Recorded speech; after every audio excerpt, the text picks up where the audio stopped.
to speak to Jonathan. How are we, Jonathan? Yeah, not great after that. Oh, well, No. let's just talk about the game in general. Do you feel Arsenal deserved it, or do you think it was a smash and grab for them? The first half, they played well, can't lie, they were all over us. However, we grew into the game, and then I feel like, they got a smash and grab on us. It was, to me, it's onside. Oh, well, the Garnacho one. Garnacho's goal was onside. I didn't see any lines drawn up. They made the decision very quickly and somehow managed to get +8 for the second half injury time as well. They had the lines up. They were up very quickly, because what I've sort of understood with VAR this year, it was last year it was like if your nose was in front of someone, you was offside. Now apparently it's feet. And for me, the feet were very close. I'm with you there with Jonathan. It was a very tight. It could have went either way, Bards.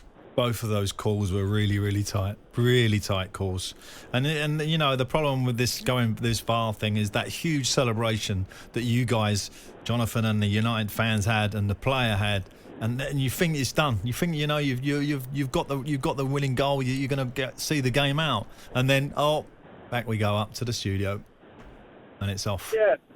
But that's the thing. It's just waiting so long for someone to actually make a decision whether it's going to go to VAR or not. Yeah. And then when it does, the decision's made in about 2 seconds that it's offside. I want to see more. I want to see more angles. I want to see more of it. I feel like we've been robbed there. Well, Jonathan, would you say though, for example, as Pards, I thought that the Havertz one wasn't a penalty. I thought he went to try and buy it. Pards is on side that it was a penalty. Yeah. So do you think these things even themselves out throughout the game though? Because you could have an argument that Arsenal could have had a penalty earlier on with the Havertz.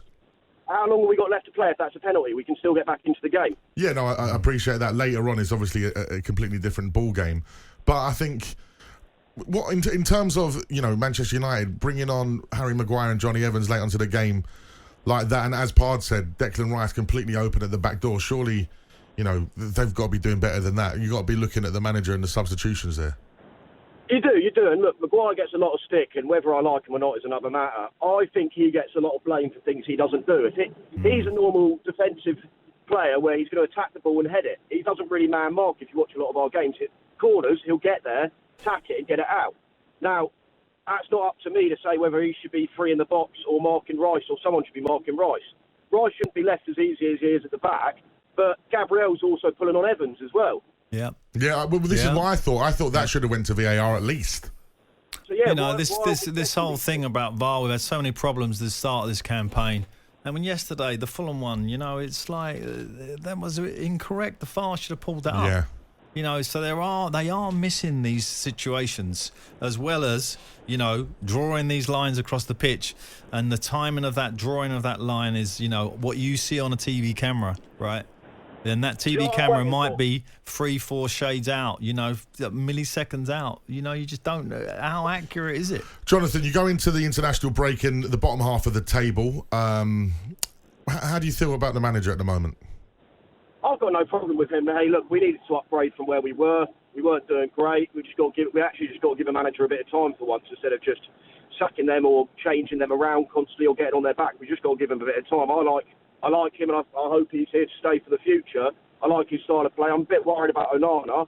I can't lie, he ain't the best player in my eyes, but it's just getting used to the style of play, I think, isn't it? I think we should have kept De Gea for another year and integrated Onana in with De Gea. Thanks a lot to Jonathan there. He's a very disgruntled Manchester United fan, talking about the VAR situation. The Garnacho one, it was so tight. Great bit of play, though. We've got to mention the build-up play. Because that would have won the game in style. And Højlund, who come on the pitch, I think that would have lifted a Man United fan today. I know the result is not going to lift a Man United fan, but actually his pace, you could see he's got that extra burst of pace, and that was a great bit of skill on the halfway line. Yeah. To have that kind of nous just to back flick it like that into his path.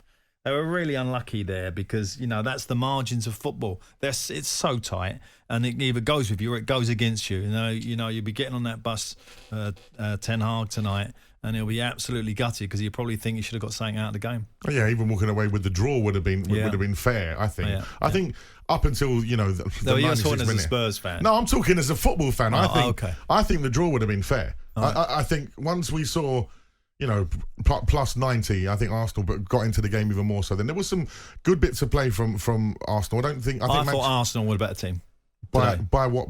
Just by what in terms margin? of organisation, possession, there was controlled play. I thought Man United were itty bitty in terms of their. Man United played on the break. Yeah, of course, but you still got to retain the ball. Yeah. They played a lot of passes around the back. The goalkeeper was, chipping over strikers' heads and all that. That's okay if you're going to play through a team, but they never actually played through lots of times.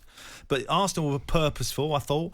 And, Arteta's been blamed this year for tactically. He hasn't really had too much criticism in his time there. But he's been blamed tactically this year at times. But I thought his setup was good today. I thought the team was good. Havertz, unfortunately, again, was poor. But outside of that, I thought to a man, they were pretty good. He nearly won a penalty. That might have done something really Well, I think he didn't. probably needed that, yeah. 03717 22 3344. You're listening to The Final Word here on talkSPORT. Myself, Majestic, and Alan Pardew.